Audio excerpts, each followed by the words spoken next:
Good morning. What an impressive crowd.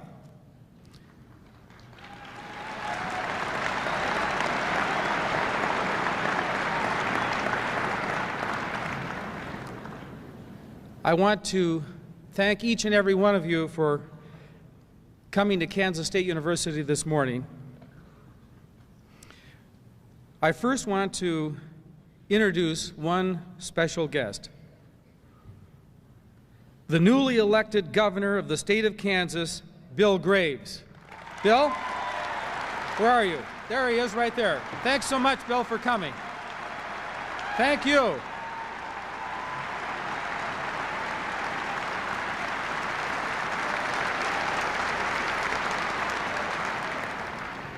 Thanks so much, Governor, for coming this morning. Well, welcome one and all to the 99th Landon Lecture on Public Issues. We are pleased to have as our speaker this morning Mr. H. Ross Perot.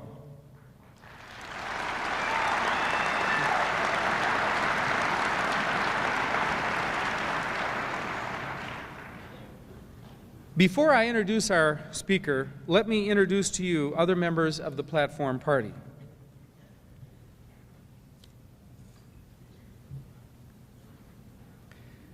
On my left, Dr. John Haviland, Professor of Agronomy and President-elect of the Faculty Senate.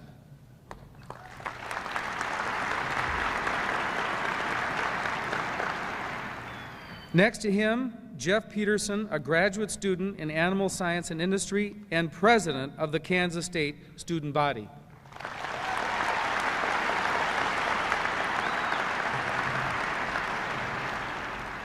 On my right, Edward Seaton, chairman of the Landon Patrons and owner and publisher of the Manhattan Mercury. Ed? Next to him, Dr. Charles Reagan, chairman of the Landon Lecture Series and my executive assistant.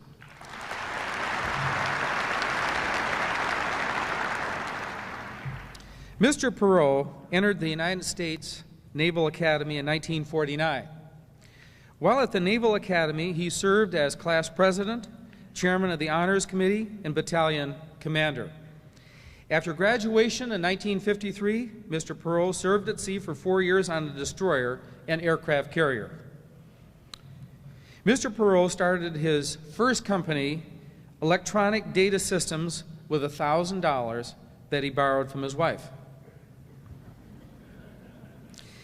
He later sold EDS to General Motors for $2.5 billion. Now that's not a bad return.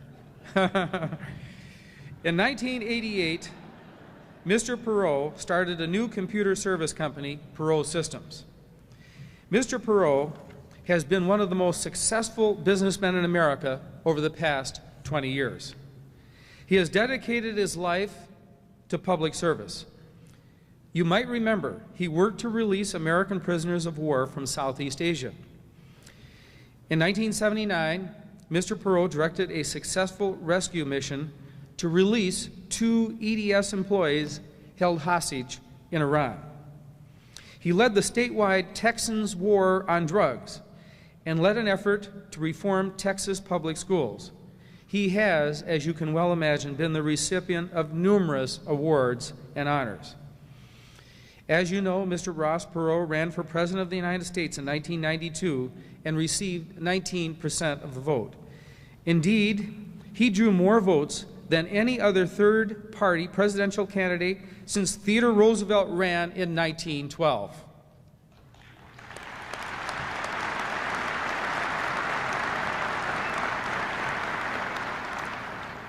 Ladies and gentlemen, please welcome a major force in American presidential politics and an extraordinary American business leader, Mr. H. Ross Perot. Thank you very much. Thank you. Thank you. Privileged to be with you. Thank you very much.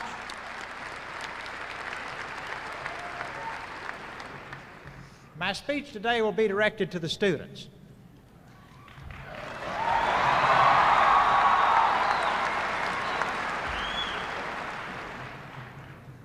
Some of you got up this morning and says, oh, gee, I have to go to class. Some of you looked in the mirror and says, it's a bad hair day. You ought to get up every morning and look in the mirror and say, boy, am I lucky. Because you just, by the happy accident of good luck, live in the country that everybody else in the world dreams of coming to someday.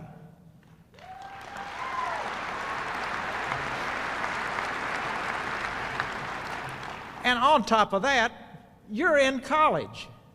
We've got 65 million people in our workforce working their hearts out and not making a very good living with high school diplomas or less, and they would give anything to have the opportunity that you have to get a college education. Now, how many of the college, I can't see you because of all these lights, but I'd like for all of you college students who are paying your way through college and are not on a scholarship to raise your hands. Okay, now, I got news for you. You're all here on a scholarship. You're paying part of your way, but the hard-working taxpayers of Kansas are picking up a big part of the tab for your education. And I bring that up because I don't want you to ever forget that people who are out there working their hearts out, the policemen, the firemen, the electricians, the carpenters, the waitresses, the janitors, are giving you this great opportunity. And please, when you see them, never feel special, never feel cocky, just feel lucky. And you're getting off on the right foot in life. But I think it's so important when you go to a great state university like this that you understand folks out there in the fields are paying your way through college. You're paying a little bit, they're paying a lot.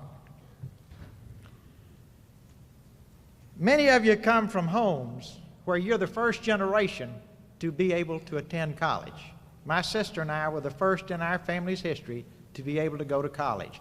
That is the American dream, each generation having a better life.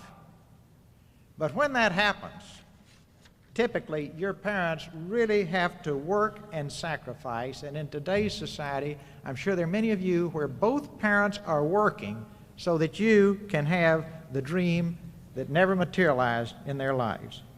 But they can realize their dreams through you if you do a good job. And their dreams will be fulfilled through your achievements. Let me tell you one story. There was a great young man in my company, Electronic Data System, who became the president after a number of years. His grandfather had to flee Russia because he was Jewish. He came to Ellis Island. He lived in an attic in Brooklyn for 2 years, working as a tailor. You say, wait a minute, Ross, wasn't there some welfare program for them? No. He went out and got a job, and then he paid for his little room in an attic, and he worked as a tailor.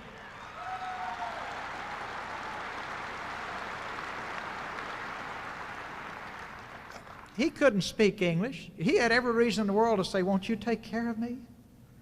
No, he was a proud man. He took care of himself. It took him 2 years to earn enough money to buy a train ticket to Fort Worth, where he had some family members.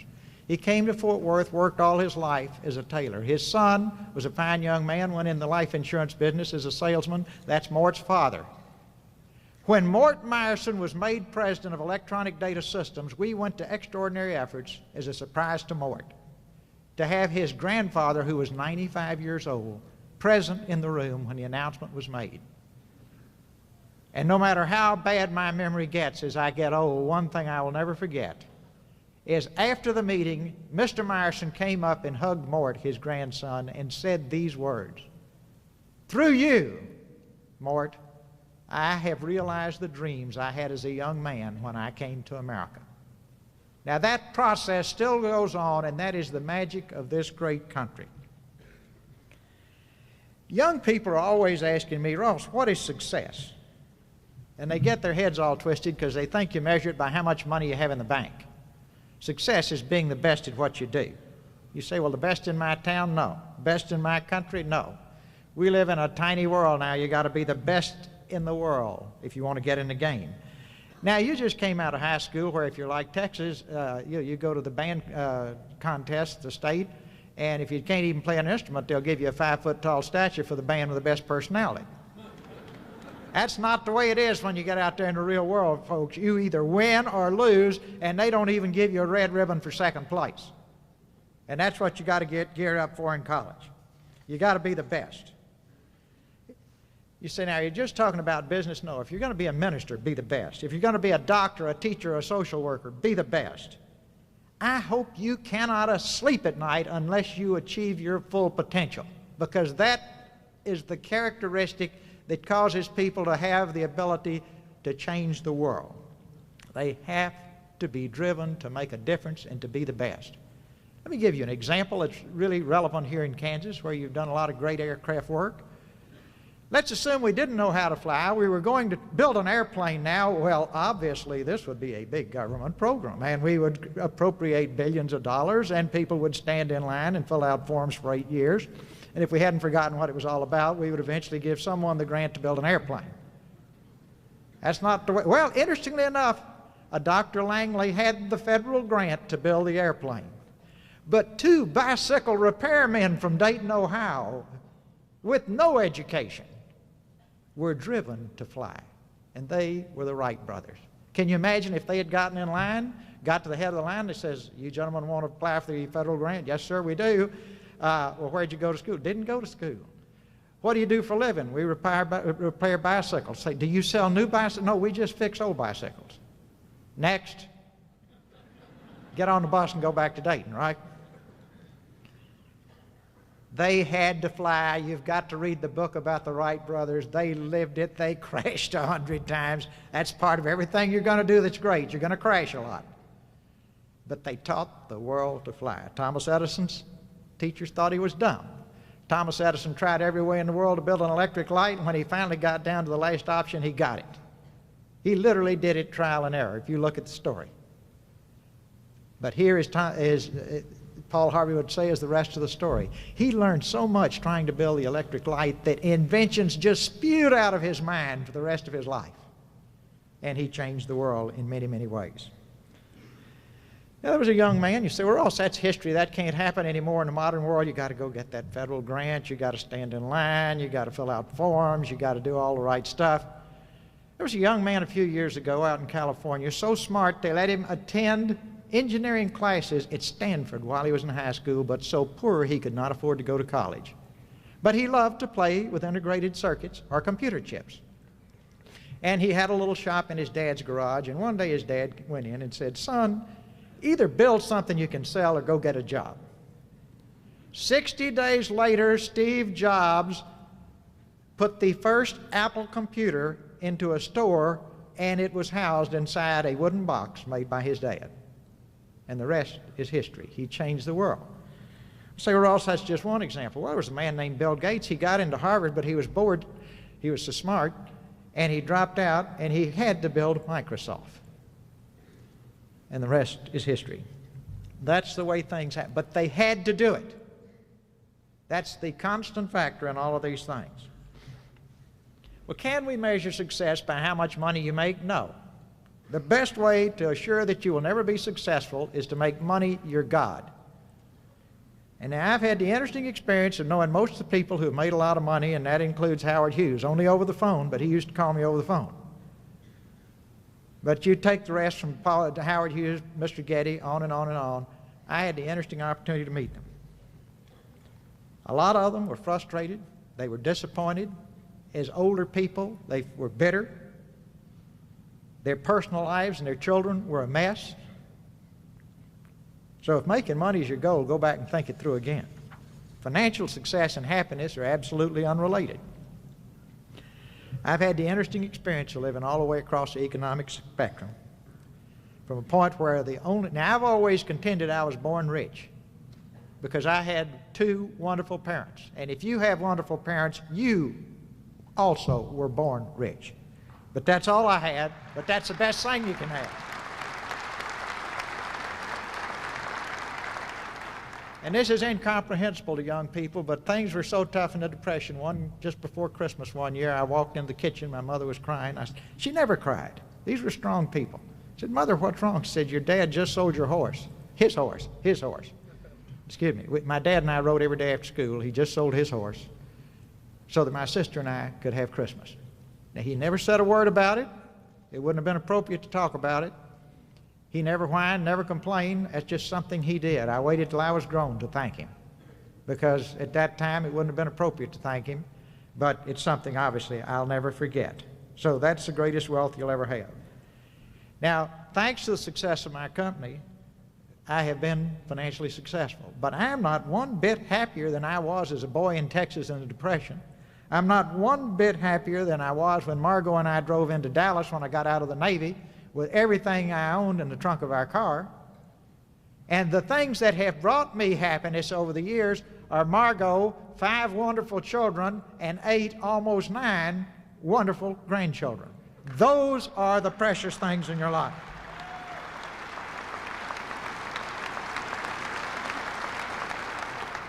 I can sum up this by telling you the story of the poor lady who was walking down the street one night in front of the Opera House holding her 2 children in her hands. And the rich lady who was going to the opera, dressed in her jewelry and her pearls and her beautiful clothes, was walking toward her. And when she got to her, the rich lady drew herself and looked at the poor lady and said, "And madam, where are your pearls?" And God bless the poor lady, she drew herself up proudly, pointed to her children and said, "These are my pearls." You will never have greater jewelry or greater wealth in your life than your children. And I tell you that from personal experience. You may be saying to yourself, "But I want all those things that money can buy." You know what happens to all those things when you buy them? They break. I had that driven home to me as a young man. We were going around the world on a destroyer, finally got to the Mediterranean, and for the first time in my life I was going to get to see a yacht. Never seen one. So I went down to the yacht base, and I'll never forget it. There were all these people sitting there in their fancy clothes and what have you, and not a one of them was smiling. And I contrasted that to my childhood when we would look forward to going out into the woods for a picnic. My mother would fix the food, we'd go out there, we'd laugh, we'd tell stories, we'd have fun, we'd come home. And here these folks had the ultimate toy, and nobody was smiling. Because probably the generator broke, or the captain quit, or the cook decided not to cook breakfast. And they had this big complex toy, but it didn't bring them the sheer joy that simple pleasures can bring you. Things won't bring you happiness. Money won't bring you happiness. Now I got to talk for a minute to the most brilliant graduates here in the room. Those students here in the room, those that received the highest honors, and you got a lot of options available to you. So I worry about you because life's been too easy for you, and you tend to be cocky, and you should be humble. You have been given a genetic gift. You have a wonderful mind. It is like a perfectly wired stereo system that has no static. Most of us have a lot of static in our head. You can't relate to that. You just scan a page of complex scientific literature and it is in your brain. Most of us can't do that. Your minds can go places and do things that our minds can never do. But there's a minus to this. This tends to make you arrogant and complacent. Over the years, I've worked with thousands of young people. Again and again, I've seen the average students beat the best and brightest in business. Now, since you have this unique gift, my challenge to you is use it to its full extent to make the world a better place. Use it to make a difference. Here's your problem. Success has been too easy for you. You don't have to sweat intellectually to make A's or 4.0s. Therefore, you are not intellectually tough. You don't know what it's like not to finish first. You don't know what it's like to strive and fail, to pick yourself up, dust yourself off, and try again. And then just finish the race and not get the gold medal. The people who have to strive and sweat and persevere have a big advantage over you. They're used to being disappointed. They're used to having to recover from defeat. They have learned to persevere. And now I want to talk to the students who have to struggle to graduate. Those of you who do have to read it 5 times, underline it, then memorize it to make an average grade. I've had a lot of experience with you too.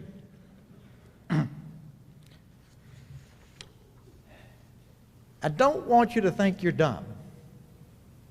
In fact, you are building a unique advantage. You are learning a priceless lesson.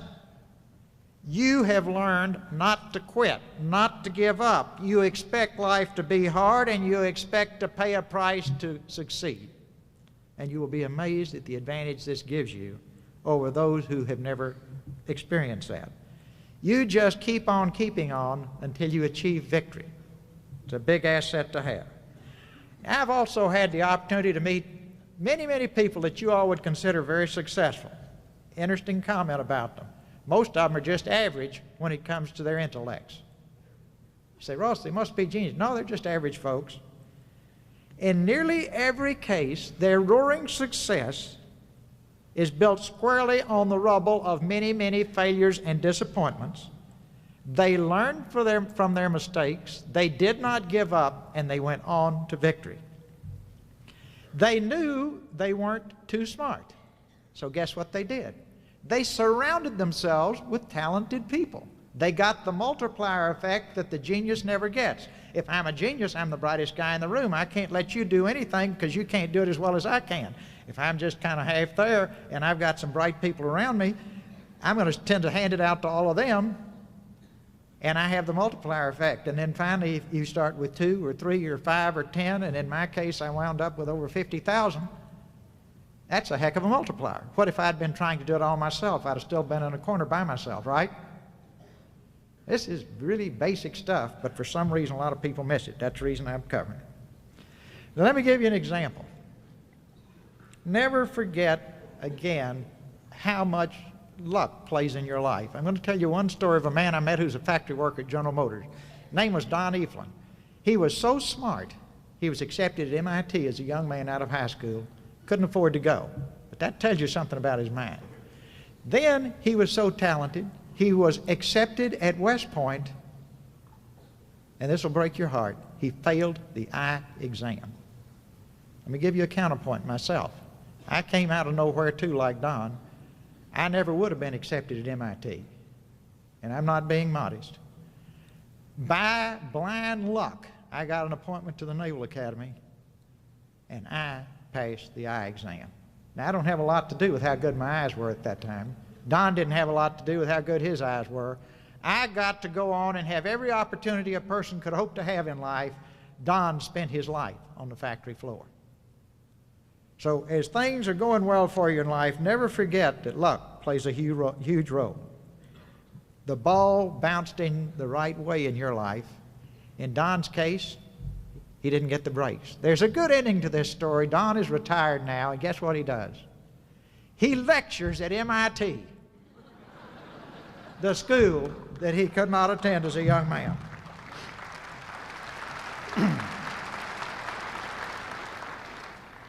The people who are going to make it in life are people who understand their strengths and weaknesses, reach out and surround themselves with talented people, and if you have any cockiness or arrogance in you, go to the doctor tonight and see if he can't give you a pill for it, because you need to get rid of it as soon as you can. Go through life being a giver, not a taker. We just came out of the me generation, and I hope we're headed into the we generation that gets us back to the basics that made this country great. On the covered wagon trains, if a family didn't have food, they shared it. And I could go back and give you 1,000 examples like that, and I can give you 1,000 examples of people who still do that. But now we've kind of gotten into a selfish mode. Society doesn't work if people are selfish. I hope you'll be a giver and not a taker all your life. I hope you'll help other people at all times. You were taught a lot of interesting things at your home, in your place of worship, in children's programs like Scouting that are really the difference between a successful and an unsuccessful society. You say, well, Ross, what are you talking about? Here's one right out of the Boy Scouts. Do a good turn daily. Think what a great country would be if you did that. If we practice that, and society will work a whole lot better. If you're just going to spend all your time looking after number one, society will wither. If you spend a lot of time helping to create opportunities for other people because you were fortunate enough to have a college education, society can bloom. Now sometimes it's tough to find a job after you get out of college, and people are always saying, Ross, how do I find the right career? And I say, it's not pretty. Just go out and interview until you find something you've got to do. You say, well, how do you know? Your instincts will tell you. They say, well, that seems odd. Your instincts are the sum of what you are. That's everything that's happened to you in your life. Sooner or later, you'll say, that is what I've got to do. But you've got to go out and knock on doors today. But our best and brightest say, companies should come to me. I should sit here on the campus till the recruiters show up. Fine. You're going to be at a disadvantage because the companies who come here may not offer you the right position. If you go out and look, you may find it. You mean I should call people, a college graduate? Absolutely. I should travel on my own ticket? Absolutely. Just get out there, see it, feel it, taste it, and then you will find the job you have to do. Now that's where you ought to start. You say, well, what if I'm wrong? Then back off and try again. You may be wrong, but you will find that right job if you will look hard enough for it and not just sit around and saying, who is going to come talk to me? Probably nobody. In the process, don't get discouraged. If you have to try 2 or 3 times, maybe the first 2 are misfires, and then finally you find just the right job. Always play to your strengths. Decide whether you should be a professional or go into management. Everybody says, oh, I've got to be a manager. Well, only if that's where you will do the best job. What if Dr. DeBakey, the famous heart surgeon, had said, I've got to be a manager? What if Mother Teresa had said, I've got to be an executive? What if the Wright brothers had said, we'd like to run a big bicycle company? And what if Thomas Edison said, I'd like to just go manage a bank somewhere? See, always pick the shoe that fits. Play to your strengths and make a big difference. Then you say, but everybody else is doing this. They want to go into management. I say, don't follow the herd. Always listen to your own drummer. You do not have to be an executive or person in management unless that plays to your skills. Now, if you do go into management, you've got to develop the skills to lead others, to motivate others, and to tap their full potential.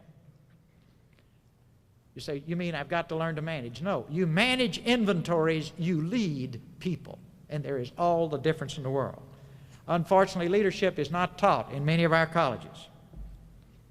I can sum up leadership in one sentence. You've got to earn the trust and respect of other people every single day by treating them the way you would like to be treated. You say, Ross, treating them the way you would like to be treated sounds like the golden rule. Do unto others as you would like them to do unto you. You got it right there. Then they say, all right, now I've got a job, Ross. I'd like to start a company like you did. Here's what you got to do. You got to find that right job. You got to serve an apprenticeship in that industry. While you're in that apprenticeship, you look for unmet needs, and then you will find something that is not done, and you will have an opportunity there to create a company of your own.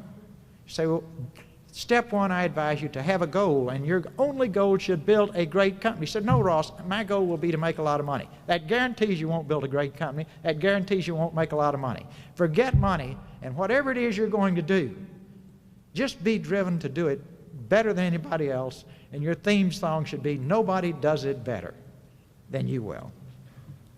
Once you start your company, you got to be available to your customers 24 hours a day, 7 days a week, and nobody serves customers better than you do. As you build your company, you have got to learn to make decisions. You say, well, I would rather think about it 6 months. That's what I love a competitor that wants to think about it for 6 months. Go make a decision, just kill the snake when you see it and move on, and you'll have an incredible advantage. Be action-oriented, not talk-oriented. And as I've said to the people that work with me, it doesn't take forever to do great things. Never forget, God created the heavens and earth in 6 days and took the 7th day off. Now, believe it or not, my little company got its foot in the door and got started because we would do in 90 days what every established company in the computer industry took 18 months to do. And the best part was is when you put your head down and do something quickly, you do it better than people who do it in 18 months because they spent the first year planning to do it and thinking about doing it. When you got 90 days, you just go do it. And the quality of the product was great. And again, let me say, make your goal. building a great company, don't make your goal making a lot of money.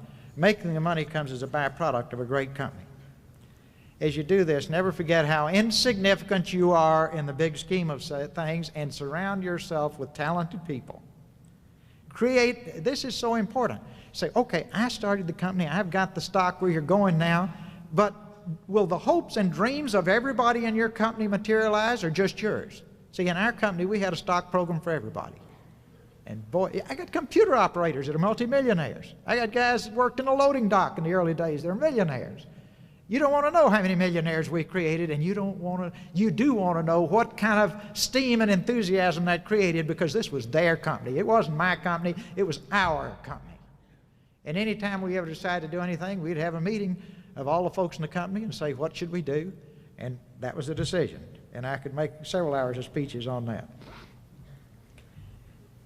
Bring strong people into all of those areas where you're weak. That is so important. Your product has got to be the finest in the world, and no matter the fact that you're in first place for your product, just get up and run harder every morning. If you run the 4-minute mile yesterday in track, you know that's just a record to be broken. Same with the product.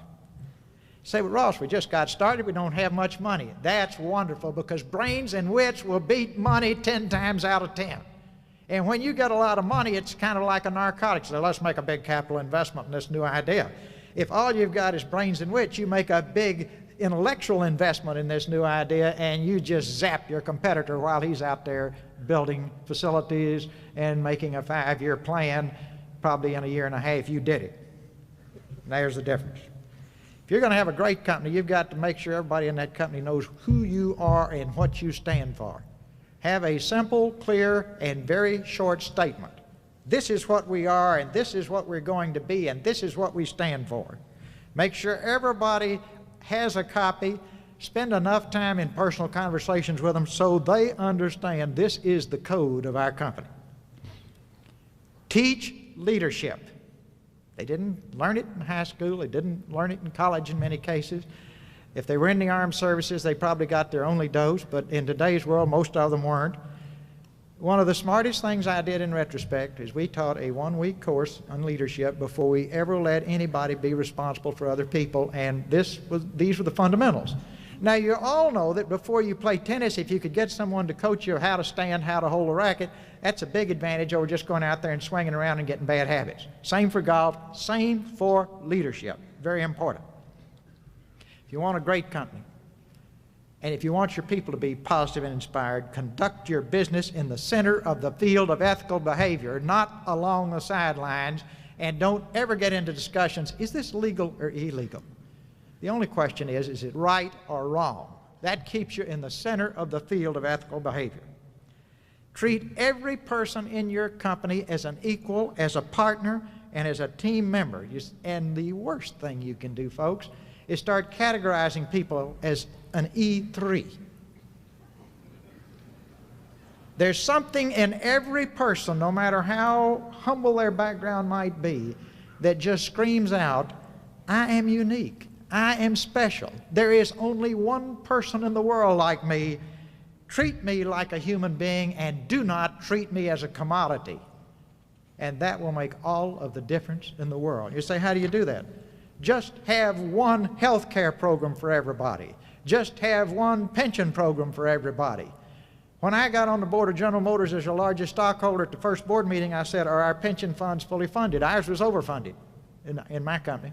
They said, Ross, we have 3. I said, why do we have 3? Well, we have one for the executives, we have one for the white-collar workers, and one for the union workers. And I said, well, okay, are our 3 pension funds fully funded? And they said, one is. And I said, need I ask which 2 aren't?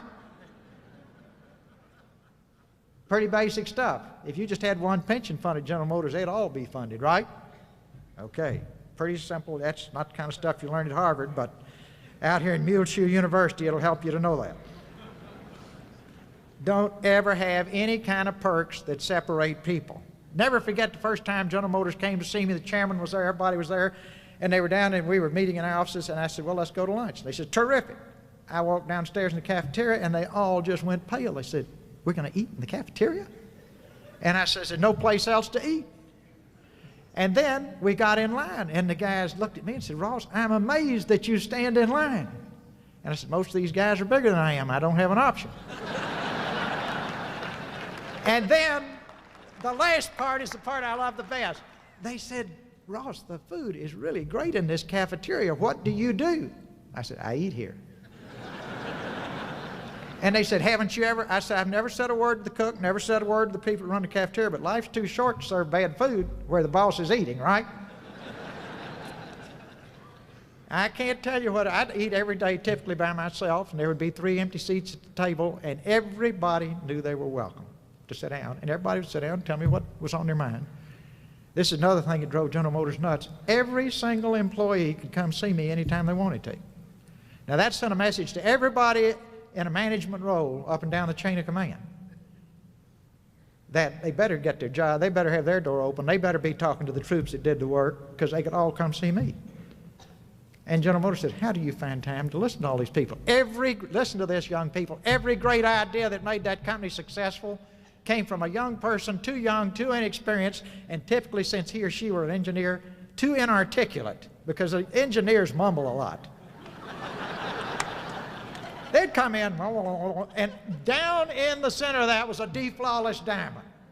There was no better use of my time. General Motors said, Ross, how can you do this? I said, well, I don't have a schedule. They said, what do you mean? I said, guys, you guys are scheduled every 15 minutes. If I'd wanted to do that, I'd have been a dentist. But I keep my schedule open, and I'm listening for ideas, and I got all these great people running the company, and I want to talk about where we go and everybody, and believe me, the young people always came up with the wild, weird, see, they don't understand that water runs downhill. They don't understand that this is a square and this is a circle. They think outside the box, and outside the box is where the opportunities are. You got to have an environment where there's no penalty for honest mistakes. And now, honest mistakes to great people are very painful. And my big challenge always, after one of my tigers made an honest mistake, was to pep him up or pep her up. And the way I would do it, I had a standing policy that if you made an honest mistake, then we were going to put you in charge of the next project, because you weren't going to make 2 in a row. And that served me well. The biggest problem was the impact on the person. So we never beat up on them for making an honest mistake. And I've said 1,000 times to them, these are like skinned knees in little children. They're painful, they're superficial, they're learning experiences, and they heal quickly. And your best people are covered up with scars. If you stay on the front lines long enough, you're going to get hit. Then you can create a culture in your company where I will keep my nose clean, I will never go on the front lines, I'll find some naive character to go out on the point, and if he or she makes a big hit and does something great, I will sit here in the background and take credit for it. And if they don't, I will step forward and explain to the boss how dumb they were. And literally, you can get to be the chairman of some companies doing that, and when you get there, you don't have any idea what to do. Show me a guy all covered up with scars from being out there doing the job. He's the guy you want as chairman. And finally, recognize and reward performance. Do it, and I'll tell you more about that in a minute, but I mean, if someone does something great, recognize them that day. Then they figure out the old guy at the top, or the person at the top, if it's a woman, knows what's going on down there on the firing lines. Listen to the people who do the work. You don't need staff. I never had any staff. I showed up here today by myself. Used to drive them crazy in the presidential campaign. I never had any security. And just drove everybody crazy. Finally, a Secret Service man said, Ross, why don't you have security? I love the fact that he felt he could call me Ross. This was at one of the debates. I said, it's simple. I said, those other 2 guys are controversial, but everybody loves me. Now, of course, that's not the reason I didn't have it.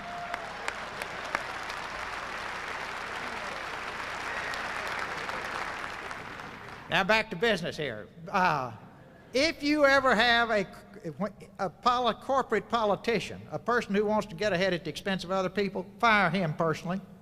Standing rule in my companies, I don't care where in the world they are, they want a free trip to Dallas. They get fired by me. That sends a message. You don't get ahead at the expense of other people. You get ahead by going out and driving the nails and delivering the goods. Anybody who lies, steals, cheats, or takes advantage of others in the company got a free trip to Dallas to see me. And they were personally terminated by me. That sends, talk is cheap. If you say we're going to all be straight, we're going to all work as a team, we're going to throw out all the buzzwords and then don't practice it, you've got a cynical workforce. If you ever say it, you better live it. It's so important to have fun while you're working. If your people aren't grinning, even though, let's assume you're on a project that takes 7 days a week, 18 hours a day, they may be tired, but they ought to be grinning. And if they're not grinning, you got a problem. And my favorite thing to do around the big car factories was to follow the executives, the guy, plant manager. I've been in some plants where the workers wouldn't look up. I've been in other plants where they'd look up at the manager, look down. I've been to others where they'd look up and nod. Then they'd look up and say, Mr. Jones. Then I've been in plants where they look up and grin and say, hey, Charlie, how are you? Those were the best plants, always. They had a leader. Ask yourself when you're on this subject, if you've got people working for you, are you wiser to have them enjoy their work or hate their work? Simple answer. Do you think your people will be more effective if you treat them as a human being, as an equal, or if you treat them as a commodity? I'm the boss, you're dirt. Yeah, dirt, do this. You think they'll be more effective if you really care about them? See, every single person in your company, if they have a significant problem in their family, you should make sure that that family member gets the same attention that one of your family members would get. Then they know you care. Don't ever have to say you care. Just do it. Would I be smarter to have you working for me or working with me? The answer is obvious. Should I listen to your ideas or should I just ignore them? And if you come in with an idea, say, hey, get back down there on the line. I'm a busy man. I'm the boss. Why are you bothering me? Answer is obvious, particularly when you realize that all of those are the ideas that made the company successful. On contracts, keep them simple, keep them in plain English. Don't make your lawyers learn to write plain English. Then make sure your customers understand and agree on the terms of those contracts. And my contracts typically ran for 10 years and we never went back to the contract again. That is my test of a good contract and good customer relations. You ought not to ever have to go back and go through the pages of that. You got to have A-plus performers at every level, and you can't get those just through personnel. You got to have recruiters. We went out to college campuses across the country with a recruiting team looking for needles in a haystack with a red dot. And I used to lecture those recruiters. I said, bring me people with a history of success since childhood. Bring me people who love to win. Bring me people who love to compete and love to finish first. And all of our guys were sort of halfway wise guys. One of them raised his hand and said, Ross, what if we run out of people who love to finish first? Or love to win? I said, just bring me people who hate to lose at that point. But I'd rather have people that love to win. Now, we found them in odd places. We didn't even go to the elite schools. We went to schools like this school because we found the best students at these schools were just as good as the best students at the elite schools, but there was a big difference. You expect to go to work, the students at the big schools expect to be somebody's administrative assistant and never get their fingers dirty. And if you don't get your fingernails dirty, you don't know what's going on. Basic difference right there.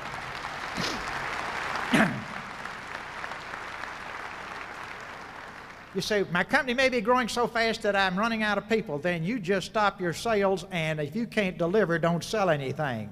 And you'll be far wiser than outgrowing your ability to deliver.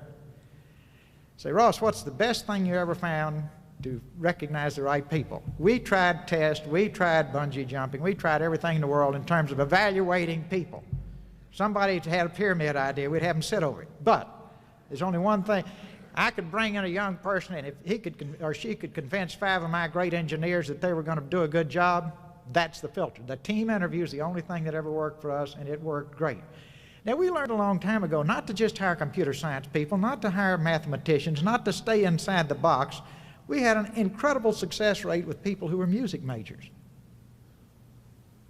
And it's obvious why. They learned to deal with abstract symbols typically when they were 6 years old, and on and on and on and on. So interesting people come from all kinds of odd places. We didn't have a standard that you had to be a college graduate to be an engineer. We would find geniuses who did not have an opportunity to go to high school, to college, the Don Eflins of the world. We would put them into the program, and they would soar like eagles. As you build your company, now particularly if you're in a high-tech company, you can go out to Silicon Valley, all these geniuses out there, do everything right, come up with something that will change the world, but they forgot to keep books. To the smartest people here today, if you're going to build a business, keep books. Otherwise, one day you say, oops, I'm out of money. You were so buried back there on your integrated circuit or what it was, you forgot money is the fuel that feeds this thing. You got to keep books and keep tight control over cash.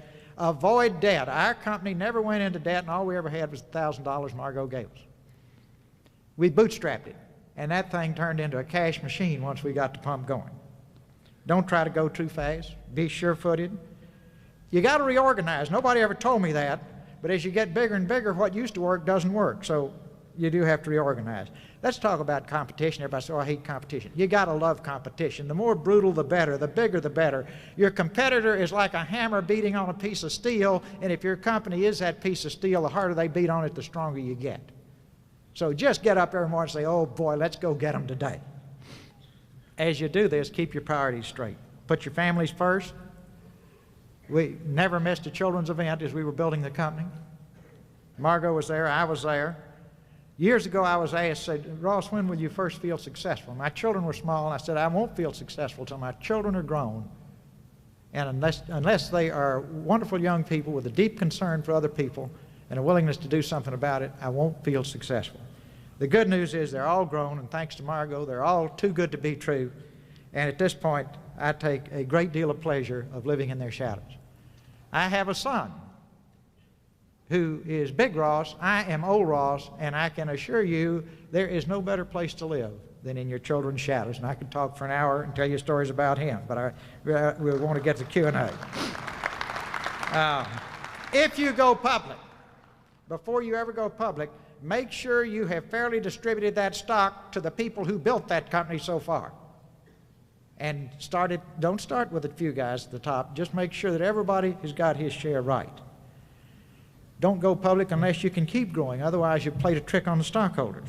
Once you go public, cast your fate with your stockholders. I said publicly the day we went public, I will never raise my salary again. I was making $65,000 a year when I sold the company to General Motors. I was making $65,000 a year. That kept my head straight. I had to focus on the growth and profitability of the company. And I would urge you to do the same thing. As your company grows, continue to live on the front lines. Eat, live, and fight alongside the troops who work with the customer. That means you need what they call in Harvard Business School a flat organization. And plain talk is, don't get a lot of fat between you and the folks that work with the customer. You've got to know what's going on. Don't just have someone telling you what's going on. Know what's going on. They said, I never had any briefers. I never had any administrative assistants. And my theory was this: anybody that I would want as an administrative assistant wouldn't want to be one. They'd rather be out doing honest work somewhere. And I just got it straight from the people who are doing it. Don't have a big personal staff. Never forget old Sam Walton, one of the richest men in the world, who was standing out in the aisles of his store almost until he died, listening to his customers. I could tell you stories about Sam for a long time. I'll tell you one. Sam is 10 years old, was 10 years older than I am. My son is in his mid-30s. Anytime we were together, I was too old for Sam because Sam was forever young. He'd go straight to my son Ross. They were both pilots, and pretty soon they were refighting their wars or something with their hands. But I just love the fact that here is this very elderly man who had the spirit of a 35-year-old. He was too old to fly. Only his dog would fly with him. Sam could have had a Gulfstream. He could have bought a 747. He had a Cessna, and he and his dog would go flying. That's a wonderful spirit to have. No matter how great your company is, always be restless, never be satisfied. And I am going to close now with one story that sums up everything I've said today. When our company had grown to substantial size, suddenly the biggest procurement in the history of the computer industry appeared, and we just had to go try, even though we were far too small to participate. When the dust cleared, there were two finalists: the Bad News Bears, my company, and the New York Giants, IBM. Not even fair, right?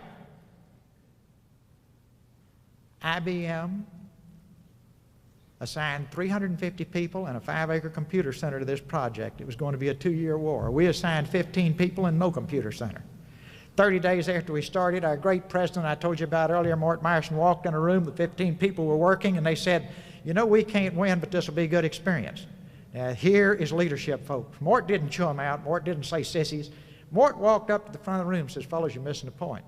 And he wrote down out of his head, and not many presidents of companies could do that, the 7 criteria by which we would be judged in this competition. He says, we're going to beat them 7-0, and he walked out of the room. That group was on fire. They organized themselves into 7 two-man teams, 1 person in charge, and that's the day we won. 2 years later, I was with the team when the war was over, and they had won. They'd gotten their raises, they'd gotten their bonuses, they'd gotten their stock options, they had created thousands of new jobs in the company. And we had a big party that night to celebrate. This is the day it happened. Now keep in mind, recognize and reward people while they're still sweating from the effort. General Motors said, Ross, how could you get it through all your committees? I said, I didn't have any committees. That's the way I got it through all the committees. We got in the room, figured out what to do, and did it that day. But that night we got together to celebrate. They'll always remember the day they won. They'll always remember the raises, the bonuses, and the stock. But the only thing that will really matter when they're old and sitting on the porch and telling stories is that they beat the biggest and best in the world 7-0. Guess what? Our competitor had a 4-3 philosophy. That's not fair, right? If you got a 7-0 philosophy, your competitor's got a 4-3. See, our people were intentionally competitive. Bring me people who love to win. Nobody was going to make it 6-1, and the rest was history. Finally, you get a lot of satisfaction. Thousands of people who work for you will be able to buy nice houses. Their children will be able to go to colleges. They will be terrific taxpayers. Now, these are the things that should motivate you as a person to build a business. But the main thing to remember is you'll have good days and bad days, and there'll be days when it looks like it just ain't going to work. Just remember, most of the most successful people I've ever known were too dumb to recognize when they failed, and their big successes rest squarely on their earlier failures. Now, I hope that some of this will be of use to you in your careers, and we will spend the rest of the time talking about anything you would like to talk about. It's a privilege to be with you. Thank you.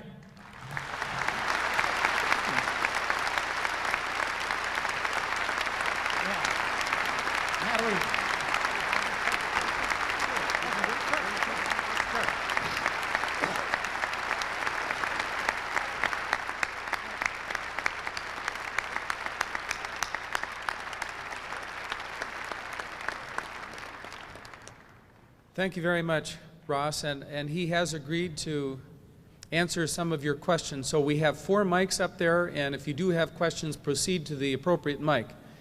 And Mr. Perot will be willing to talk with you and answer your questions. Okay, don't feel like you're stuck with what I've been talking about. We'll talk about anything you want to.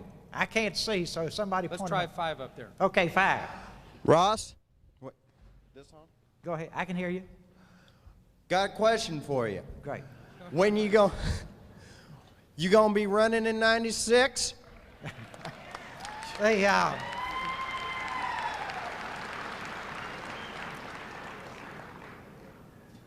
any of you that know me understand that I don't have any personal political goals. I have one goal. I would like to go back to business. Obviously, I love that. I'd like to spend my time with my family. But if anybody in this country, but I will spend the rest of my life doing whatever is productive to try to leave this country in good shape for the next generation, because that's what our parents did for us. We have created a mess. We've got to fix it. There are a lot of different ways to skin a cat. And if I have to, I will do it. My dream is that we've kind of taught both parties some interesting lessons. If y'all forget everything I've said today, now we're talking about politics, remember this. 27% of the American people are Republicans, 40% of them are Democrats, and 33% are independents. And the independent sitting out there is like a big gorilla on the edge of a limb, and both parties are looking at him. Our challenge is to get the system to function in the right way. And whatever it takes to do that, we will do. But I don't want you to think I am driven to be in public life, but I will spend the rest of my life and all the resources I've been lucky enough to have to try to do everything I can to make the 21st century the greatest in our country's history, because every generation in our country has worked and sacrificed to pass on a better life to its children, And suddenly our generation put the country, we didn't do it directly, but we're responsible because we own the country. We put our country $4.7 trillion in debt.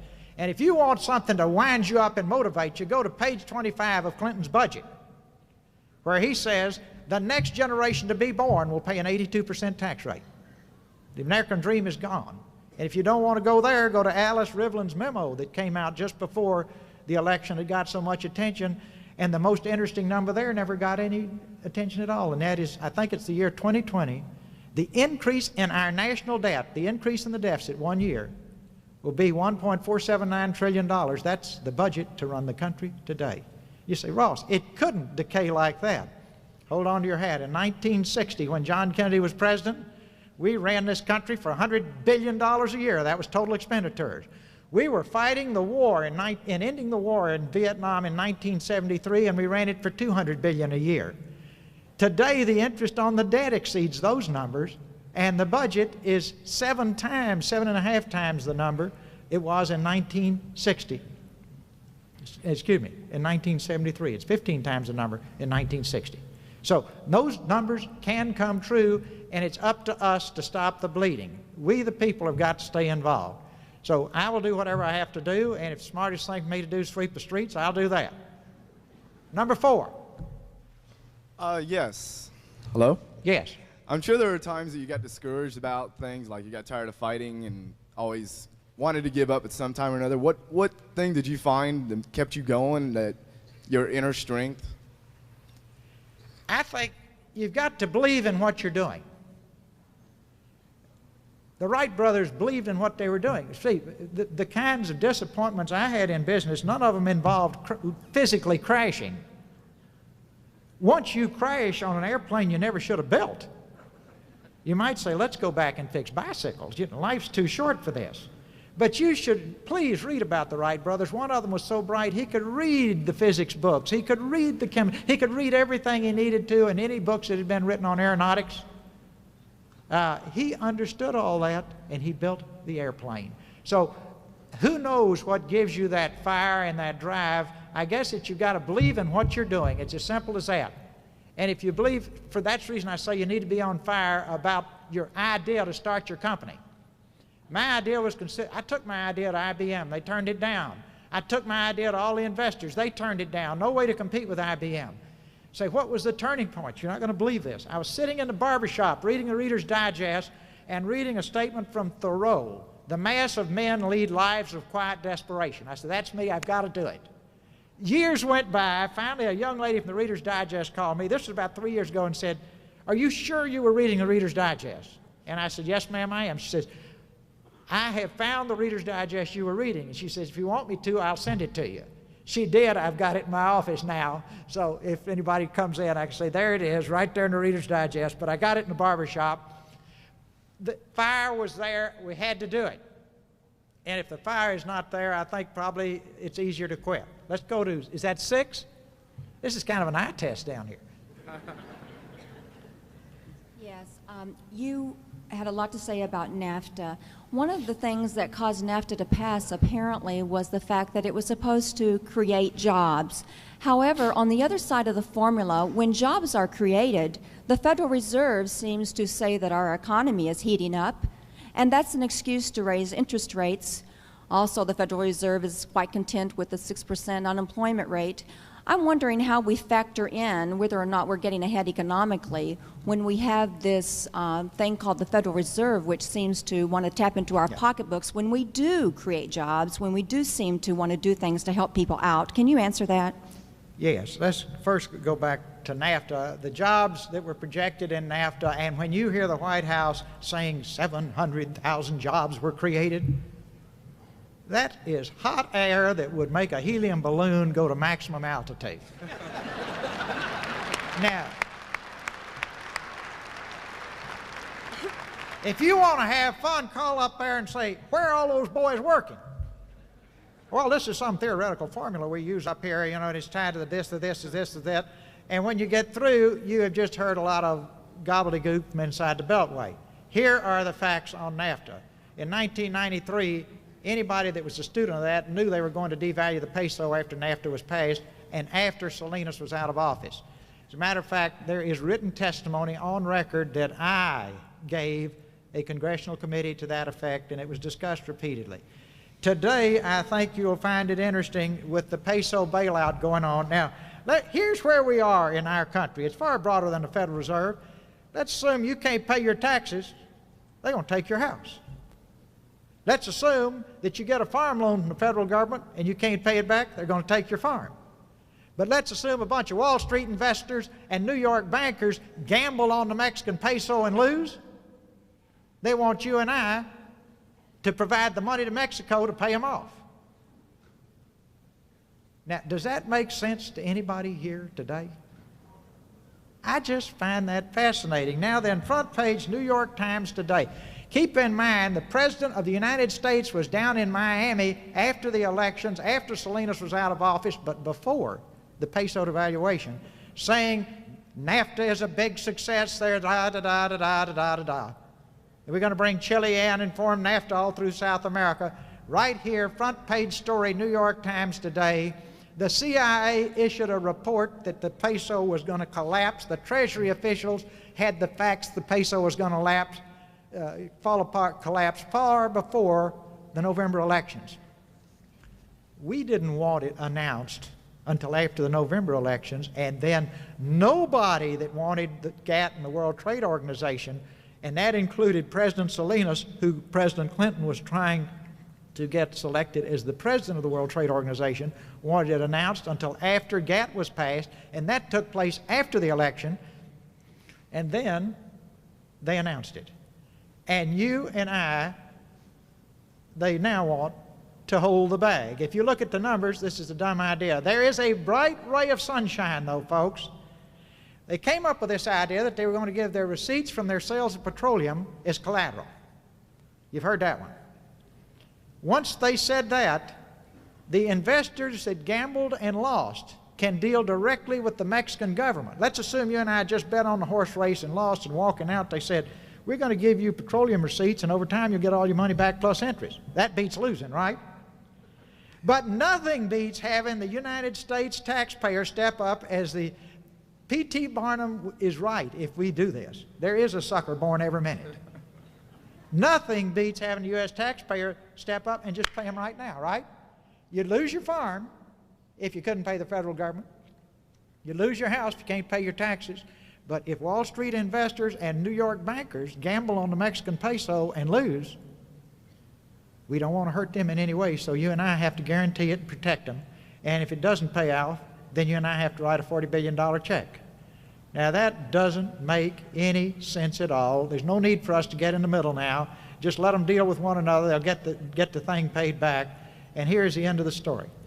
The Mexican worker is now making 40% less. That's the reason I focused on it with this House committee. That means more jobs will tend to go to Mexico. 20 to 25% of the cost of making anything is labor. And if you can hire 10 Mexican workers for one U.S. worker. Now then they've cut it 40%. That number's gone up.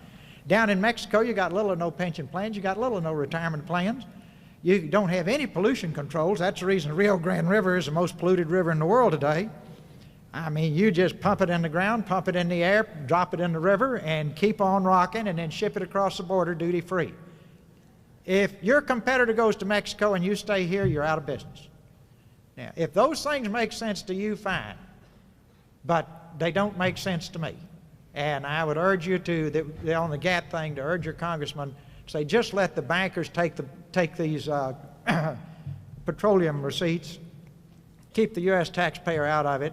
Isn't it interesting? We won't even discuss bailing out Orange County, but we will bail out Mexico. And finally, I hate to bore you with this one, but this one's on the front burner. Focus on Canada. Mexico is a tiny little country. Its gross domestic product is about the size of New Jersey. Okay, that puts it in perspective.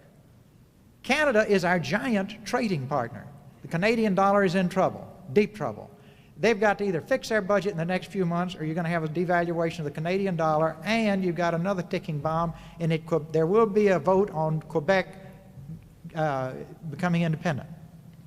Either will nuke the Canadian dollar. Are you and I supposed to step up to the plate and guarantee the Canadian dollar Now I will drop this subject after I make this point. This is Little Rock smooth, folks. This is not going to cost you a penny. It's just a guarantee. Now, if anybody in the audience buys that, please leave your name and telephone number as you leave today. I got stuff in my attic to sell you. Next question. Are we out of time? Let's have, I think we can have one more question. Number Great. 3 up there. Number 3? Number three. Excuse me. Thank you. Good morning, Mr. Perot, and thank you for coming to Kansas. Do you think that the United States will ever become a cashless society, get rid of cash and checks? I doubt it. Thank you. And I hope not. Me too. Folks, young people, remember my dad's words in the Depression. He said, son, the most exciting thing about buying something is looking forward to it. He said, if you want a bicycle, work, save your money, shop for bicycles for 6 months or a year, however long it takes you, and then go buy a bicycle. The dumbest thing you can do is put it on your credit card and pay an 18% interest rate. Now, we didn't have credit cards then. That's me talking. The point is, if you want something, work hard, save your money, and go buy it. Now, believe it or not, Margot and I always did that. We never bought anything on credit. Work, save, buy. Now, no matter what you get, let's assume you get a brand new car. Think about it. It's more fun to think about getting the car, shopping for the car. 2 or 3 days after you got the car, you got it. You're now moving on to whatever's next on your list. Stay out of debt, and if you're determined to go in debt, don't go into credit card debt. That's 18% debt. Or 6, whatever. Some of them have different rates, but if you just glance at the debt, it is obscene. Save your money, pay what you're, and don't buy a lot of things. I've covered that one earlier. It's a great privilege to be with you. I hope that at least something I've said is of use to you. And good luck to all of you young people in your careers. Thank you.